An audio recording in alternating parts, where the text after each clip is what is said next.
about specifically that we'll address. And they apply to every area of the body, but specifically you'll see how it applies to the head. Number one is you must be able to breathe properly. Thank you. When I talk about principles, these are things that don't change and they don't apply to a certain sector of people. They apply universal. They apply to everyone. Okay? How many of you guys focus and spend time with breathing with your clients? A couple of us, not enough of us. Okay? And I'll show you guys how to use this to improve hip range of motion pretty instantaneously, and why this is important to maintaining proper function in the entire kinetic chain. Okay? Number two.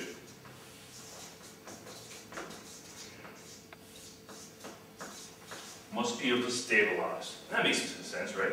If you're not stable, you will break down and or you'll compensate. So you must be able to breathe and you must be able to stabilize. When we walk on a slippery surface, what does our body naturally tend to do? So you walk on ice, you walk on a slippery ground. What's your body's natural reaction? Stiffen and tense up. So how many of you guys train clients that feel, I always have that tightness in my low back, or I always have this tightness in my shoulder blade? All of us have clients like that. Many of us have those same issues. So what do you think those chronic tightnesses are a sign of? Weakness or instability. So again, when we think tightness, think instability. We always think, patients come into me all the time. I have tightness in my neck, I just must be tight, I just have to stretch it out.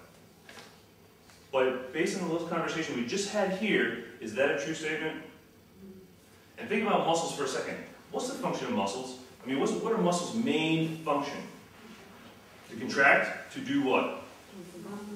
To move the bones or hold everything together, yeah. To stabilize.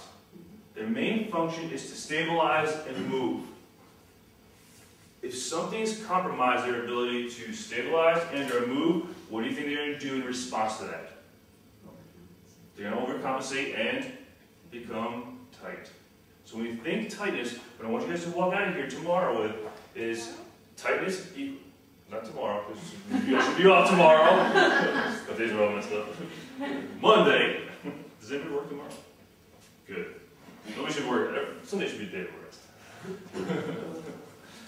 When you start on Monday morning, or Monday afternoon, whenever you start, that should be your first thought.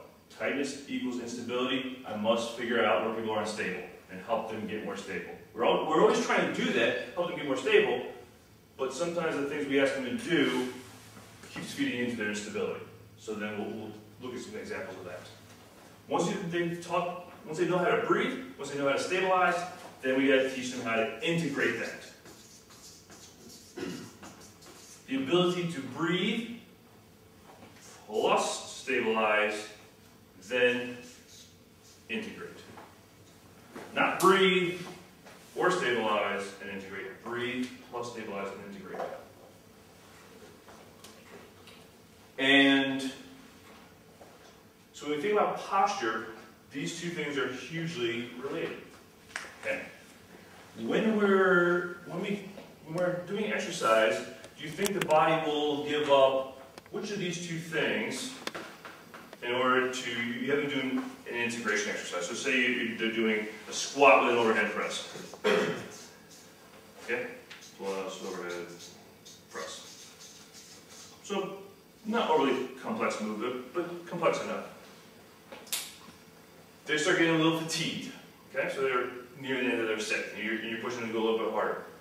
What do you think of these things they give up to continue that exercise?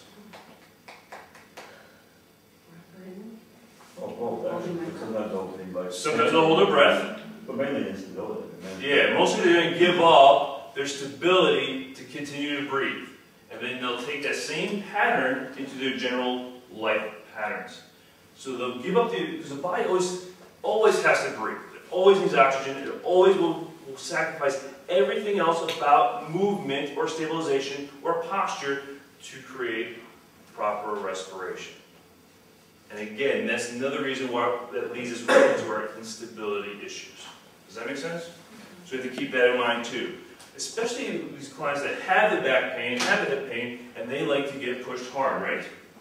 Because how do most people judge effectiveness of their training program? Whether they're tired, sore, sweating, yeah, so they feel like they've exerted themselves.